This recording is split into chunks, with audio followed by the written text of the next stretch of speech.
Merhaba sevgili seyirciler. Bugün yeni bir programla karşınızdayız. İslam medeniyetinde bilim ve teknoloji tarihi üzerine 7 bölümden oluşan bir programda birlikte olacağız. Ben Fatih Üniversitesi Tarih Bölümünden yardımcı doçent doktor Ebubekir Ceylan ve yine aynı üniversiteden Fen Edebiyat Fakültesi Felsefe Bölümünden doçent doktor Salim Aydüz Bey ile birlikte bu programı birlikte sunacağız. Öncelikle size programımızdan biraz bahsetmek istiyorum. Programımızda İslam medeniyetinde bilim ve teknoloji tarihi üzerine duracağız ve bu bağlamda Binbir İcat projesiyle birlikte bu programımızı sunacağız ki bu proje programımızın ekseninde olacak ve 7 bölümde çeşitli başlıklar altında İslam medeniyetindeki teknoloji ve bilim tarihini çeşitli yönleriyle analiz etmeye çalışacağız. Özellikle kamuoyunda din ve bilim ilişkisi anlamında çok ciddi karmaşıklar yaşanmaktadır zihinlerde. Sanki din ve bilim uyuşmuyor gibi çeşitli anlayışlar vardır. Fakat bu biraz da bizim aslında bu alanda yapılmış çalışmaları bilmememizden kaynaklanıyor. Bu bağlamda yapılan çok önemli bir projeyi sizlere tanıtacağız ve sevgili misafirimiz Salim Aydüz Bey ile de bu konu üzerinde konuşacağız. Programımızı temel olarak Binbir İcat projesini temel alarak yapacağız ve bu proje aslında sadece bir kitaptan oluşmuyor. Bu kitapla sınırlı olmayıp aynı zamanda bir web sayfası ve gezici bir sergiden de aynı zamanda oluşuyor. Bu konu hakkında özellikle Salim Aydüz'ün bilgilerinden istifade edeceğiz. Ama ilk önce bu kitabı yayınlayan Foundation for Science, Technology and Civilization kurumunda uzun yıllardan beri araştırmacı olarak çalışan Salim Aydüz Bey'den özellikle bu kurum hakkında biraz bilgi almak istiyoruz. Buyurun Salim Bey. Teşekkür ederim Sayın Ceylan. Öncelikle ben böyle bir program yaptığı için Hilal TV'ye çok teşekkür ediyorum. Gerçekten İslam medeniyetinin geçmişiyle ilgili çok az çalışma bulunmaktadır. Bu çalışmalar arasında yer alan Binbir İcat isimli kitabın ve kitaba bağlı diğer projelerin burada zikredilecek olması, Türkiye'de zikredilecek olması cidden büyük bir önem arz etmektedir. 7 program çerçevesinde ele alacağımız konu başlıklarını ve kitaba bağlı diğer projeleri bahsetmeden önce kurum hakkında yani Foundation for Science, Technology and Civilization hakkında bilgi vermek istiyorum. Ne zaman kuruldu ve ne tür faaliyetler yapıyorlar. Kurum 2000'li yıllarda İngiltere'nin Manchester şehrinde Profesör Doktor Selim El-Hasani ve arkadaşları tarafından kuruldu. Selim Hasani isminden anlaşılacağı Müslüman bir profesör. Ancak bu kurum kurucuları itibariyle uluslararası bir mahiyet arz ediyor.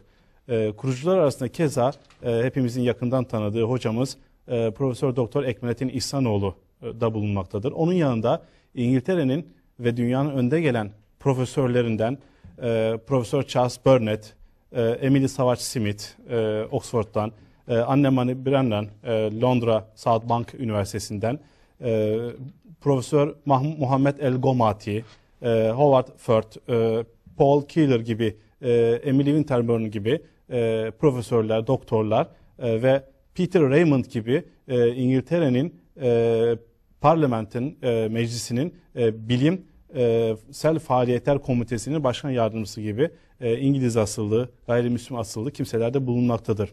Foundation for Science, Technology and Civilization veya Türkçe ismiyle Bilim, Teknoloji ve Medeniyet Vakfı aslında hiçbir dini ve politik yönü olmayan bir kurum olup tamamen bilimsel ve eğitimsel faaliyetlere dayalı bir kurumdur.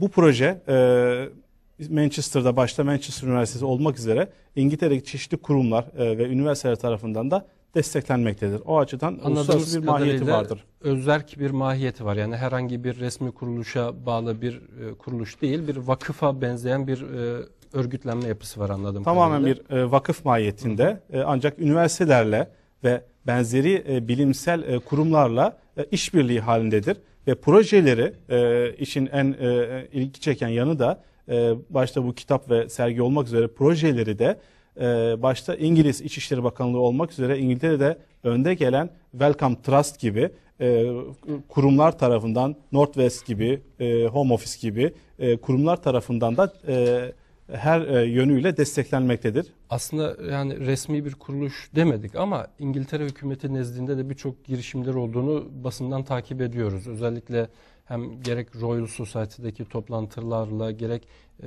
İngiltere'nin Eğitim Bakanlığı ile çeşitli ilişkileriniz var. Biraz da bunlara değinir misiniz? Oraya gelmeden önce İngiltere'de Royal Society'yi herkes bilir. Kraliyete ait en önemli bilim kurumudur. Foundation for Science, Technology and Civilization olarak veya kısaca FSTC olarak biz 3 ayda bir yaptığımız yönetim kurulu toplantılarını Royal Society'de yapmaktayız ki bu İngiltere'de prestij açısından ve kurumun gücünü ve yerini göstermesi açısından çok önemlidir. Ben sorunuza geçmeden önce FSTC'nin temel ortaya çıkma sebebi nedir ve amaçları nedir? Onlardan kısaca bahsedip ondan sonra sorunuza geleyim. Buyurun. Şimdi genel bilim tarihi kitaplarınıza bakarsanız Roma biliminden, Yunan biliminden, Mısır medeniyetinden bahsederler ki 5. 6. yüzyıla kadar bu gelir. Ekranda da zannedersem bununla ilgili güzel bir diyagram gösterilebilir. 6. yüzyıla kadar gelen bilimsel faaliyetler, bilim tarihi ile ilgili gelişmeler birden Rönesans'a atlar. Yani 6. yüzyılla 16. yüzyıl arasında hiçbir gelişmenin olmadığını ve 16. yüzyılda birdenbire Rönesans'ın ortaya çıktığını, Newton'un, Kepler gibi Avrupalı bilim adamlarının birdenbire keşiflerde, icatlarda bulunduğunu görürüz. Aslında bu 600 ile 1600 yılı arasındaki 1000 yıllık tarih Avrupa'da veya Türkiye'de de aynı şekilde Dark Ages yani karanlık çağ olarak adlandırılır. Evet.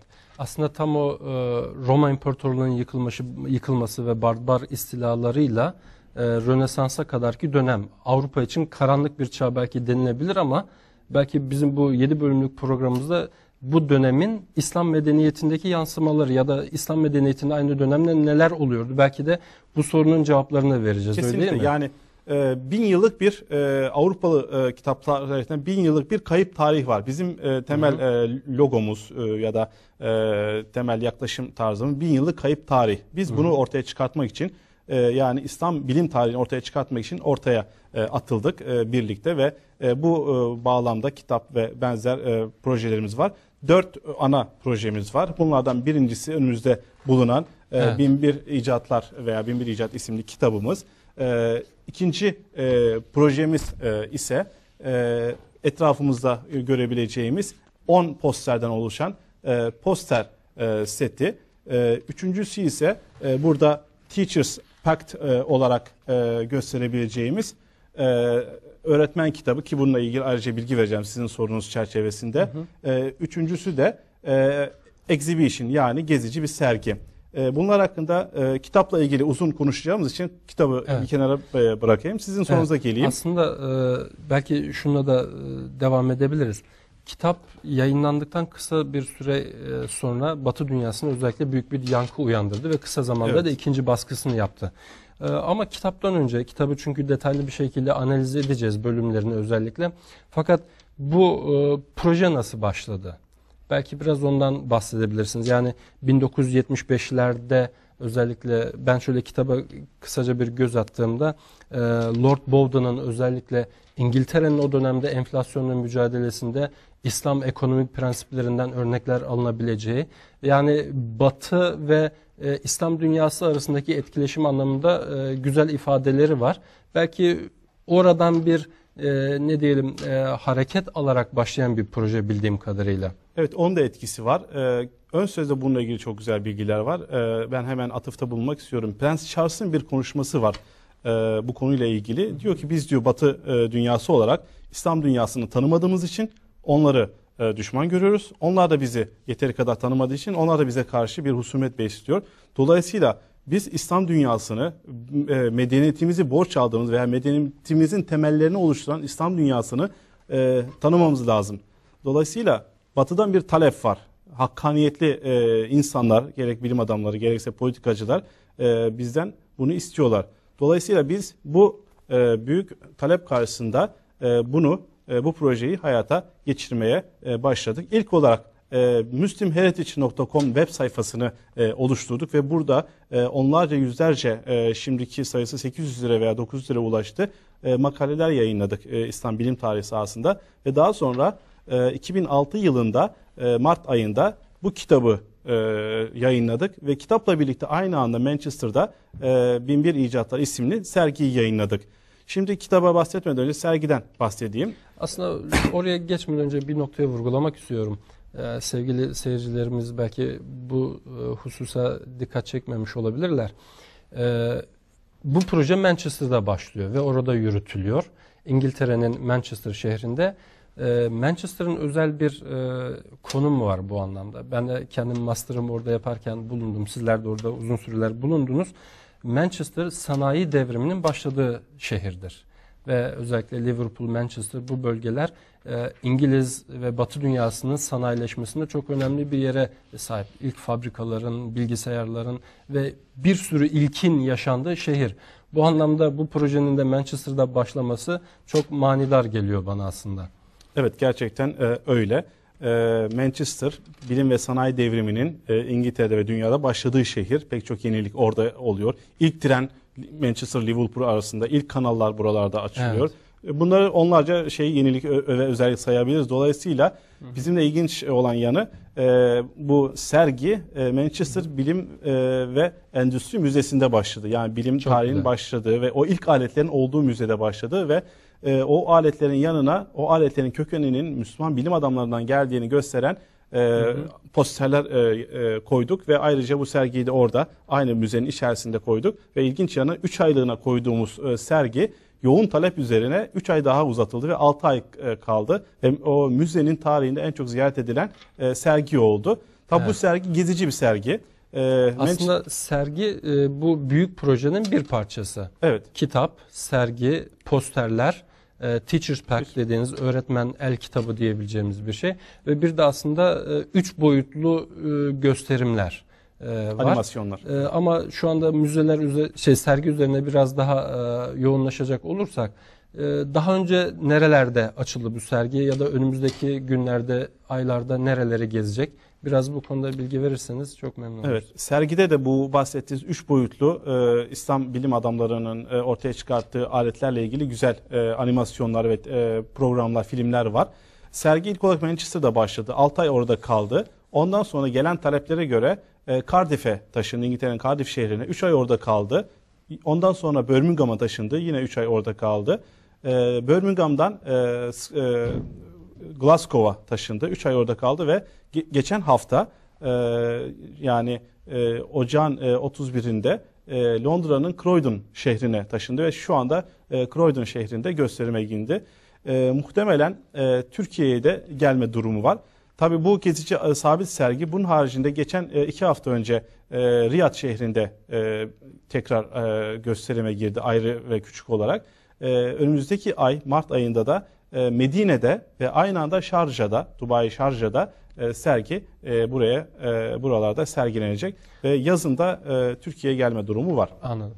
Türkiye'ye gelirse tabii bizler için de büyük bir fırsat olur bunları görmek. Sergide neleri sergiliyorsunuz? Neler var? Biraz da kısaca ondan bahseder misin? Yani Müslüman alimlerin yapmış olduğu aletler, teknolojik çalışmalar mı var?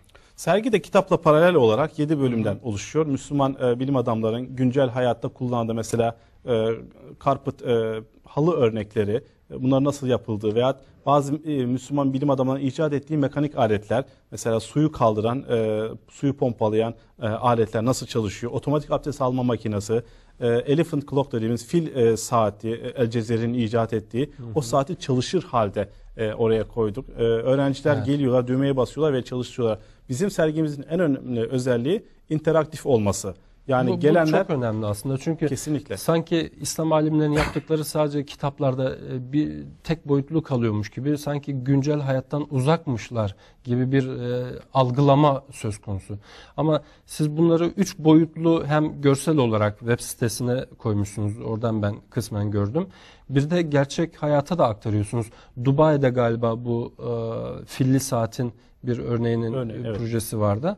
Bu açıdan bunlar gerçekten çok önemli. Yani güncel hayatta uygulanabilir, çalışır vaziyette ki teknolojik gelişmeler bunlar. Evet, bu çok önemli. Yani çalışır vaziyette olması ve Müslüman bilim adamlarının icat ettiği bu aletlerin modern bilim ve teknolojinin ardında olduğunu göstermek çok önemli.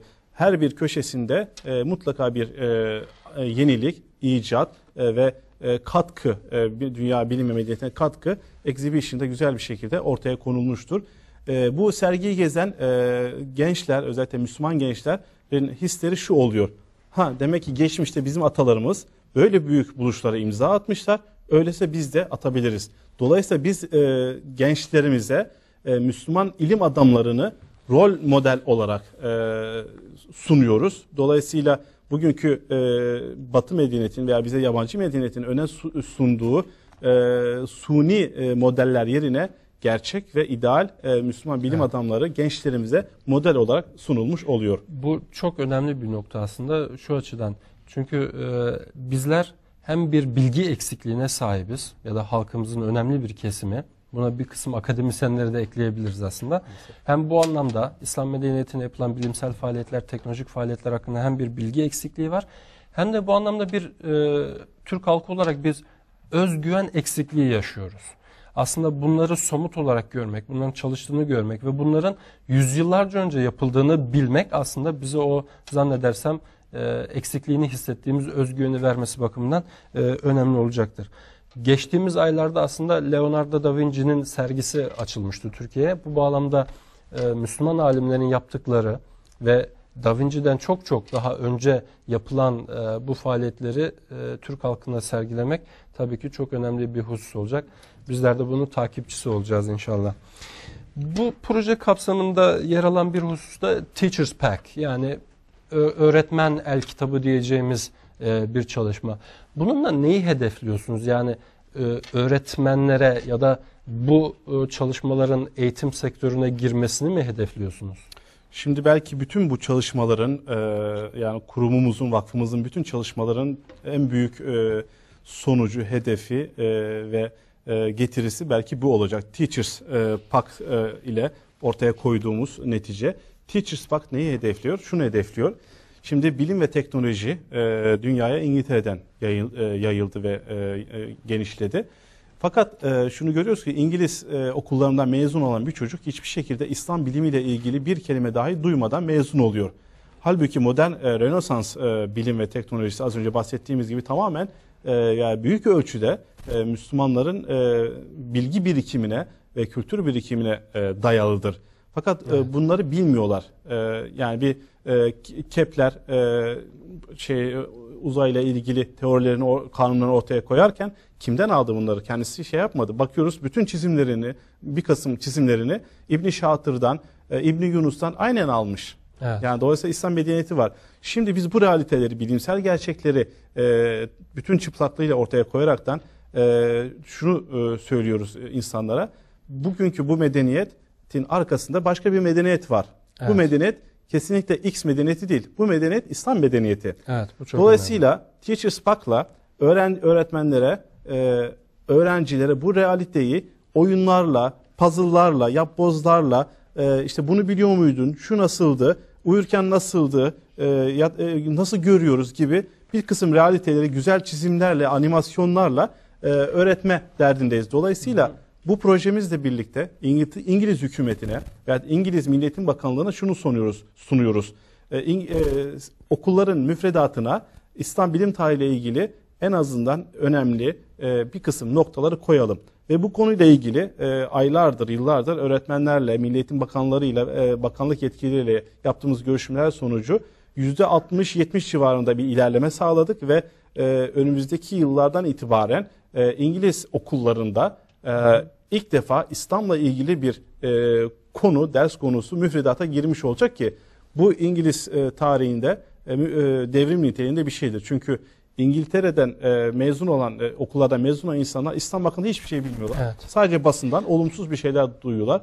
Dolayısıyla çok müspet ve çok olumlu bir adım atılmak üzere ki bu adımı da Kesinlikle. yapan Teachers Pact Evet. kitabıyla Yani farkımız İngiliz olacaktır. müfredatına girmesiyle bu hususların aslında bugünlerde o sıkça duyduğumuz o medeniyetler arası diyalog ya da medeniyetler ittifakı anlamında da çok önemli bir hizmet yapılmış olacak Kesinlikle, yani. evet. Farklı Yani- medeniyetlerin birbirlerini algılamaları, birbirlerinden öğrenmeleri bakımından Evet. çok önemli.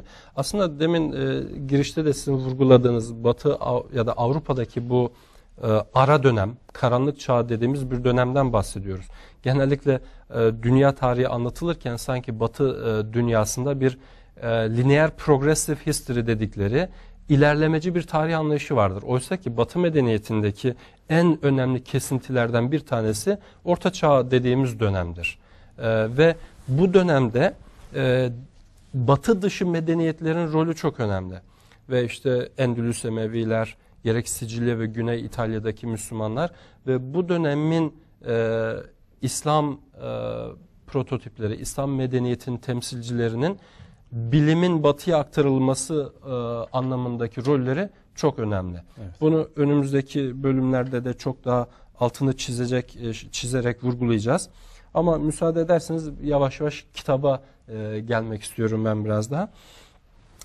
Kitap 7 bölümden oluşuyor. Aslında bu projede en önemli parça, en somut olması bakımından onun üzerine biraz daha durmak istiyoruz. Birinci bölüm Home, yani ev ve günlük hayatın tarihi üzerine. İkinci bölüm School, eğitim tarihi, okul üzerine durulan bir bölüm. Üçüncü bölümde Market, yani pazar, ticaret, İslam medeniyetinde ticaretin, pazarın önemi belki biraz vurgulanacak. Dördüncü bölümde Hospital, ardından Town dediğimiz şehir ve mimari ile ilgili hususlar gelecek. 6 ve 7. bölümlerde de World and Universe, yani coğrafya, gemicilik tarihi ve astronomi ve kainatla ilgili bölümler var.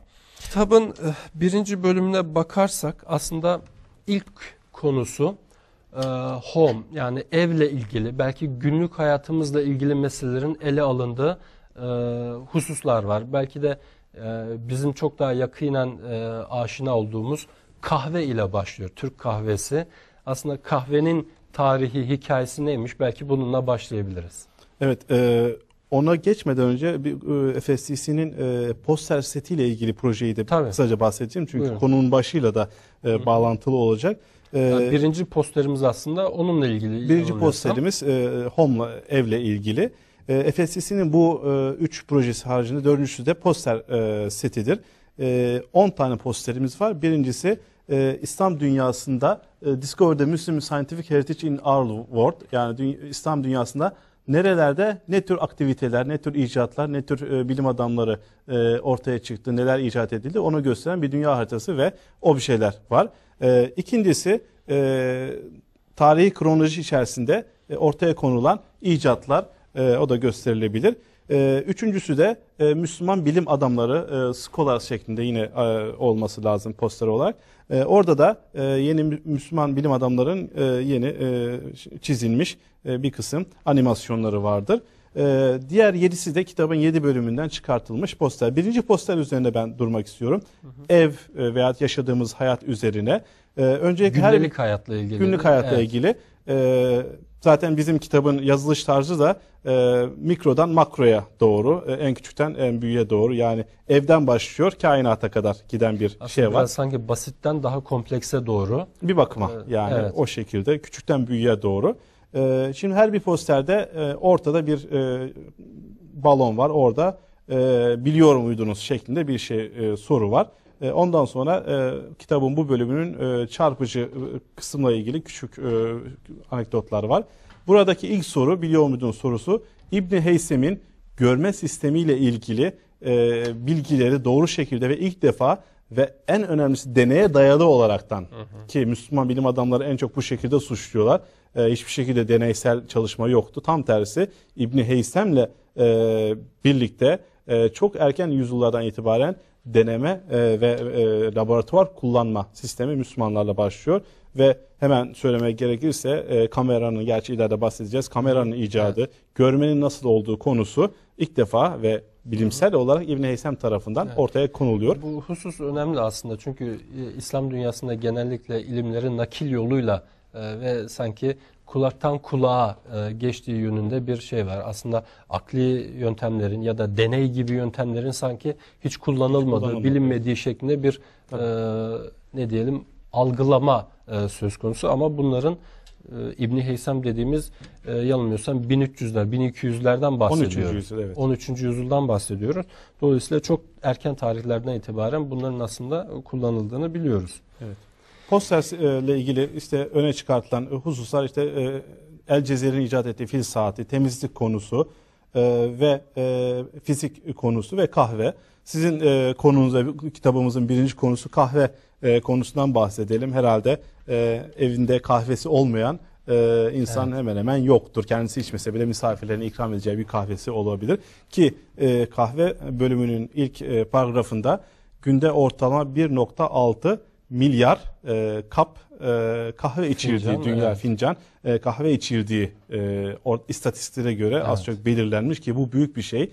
Dolayısıyla her gün 2 milyara yakın insan kahve içiyor ve şu gerçekten habersiz olaraktan kahve ilk defa Müslümanlar tarafından ortaya konulmuş. Yani icat edilmiş sözü yanlış olur mu olmaz mı bilmiyorum ama keşfedilmiş. Çünkü eşit itibariyle bir çekirdekten kahve haline getirilmiş. Yemen'in güneyinde bir yerde ortaya çıkartılıyor ve daha sonra İslam dünyasında kullanılmaya başlıyor ki ilk kullananlar da gecelerini daha fazla ibadet için ayırmak isteyen Müslümanlar, Sufiler olmuştur. Bol bol kahve içerekten daha fazla uykusuz kalıp daha fazla ibadet etme hedefinde olan insanlar. Yani daha ayık ve zinde kalma için ama bugün iş dünyasında belki bu biraz daha kullanılıyor ama ilk Müslümanların bunu ibadet maksadıyla daha yani Allah yolunda vakit ayırabilmek için böyle bir şey yapmışlar. Aslında Yemen kahvesi bizde de çok bilinir.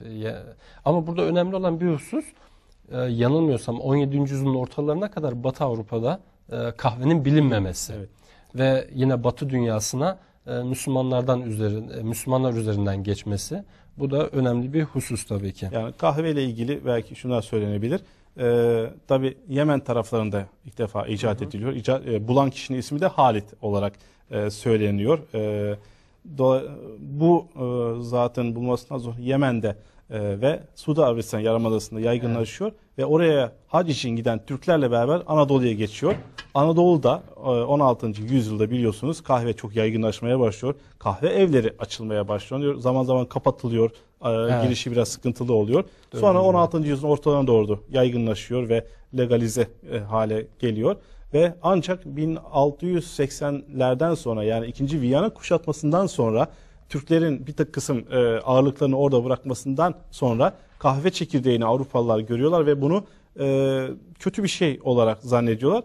Ancak Türklerin arasında yaşamış bir hayır diyor, o diyor kahve diyor onu atmayın diyor. Kahveyi alıyorlar ve ancak ondan sonra yani 17. yüzyılın ortalarından 2. çeyreğinden sonra kahve Avrupa'da yaygınlaşmaya başlıyor. Ve ilk olarak Paris'te, Fransa'da, Güney Fransa'da daha sonra İngiltere'de kahve evleri açılmaya başlanıyor ve buralarda bir penny'e kahve içiliyor ve bu evlerin ismi Penny House oluyor. Evet, çok enteresan. Ve kahve içip orada kitap okuyorlar vesaire. Kahve kültürü, kahvehane kültürü dolayısıyla yine Türklerden veya Müslümanlardan Avrupa'ya ve oradan tüm dünyaya yayılıyor. Dolayısıyla içilen her kahvede bu realiteyi insanların bilmesi lazım. Evet. Dolayısıyla bugünkü gündelik hayatımızın çok önemli bir parçası olan kahvenin aslında kökenlerinin İslam dünyasında olduğunu ve batıya İslam dünyasından geçtiğini böylece öğrenmiş olduk. Şimdi kısa bir aramız olacak. Tekrar beraber olacağız.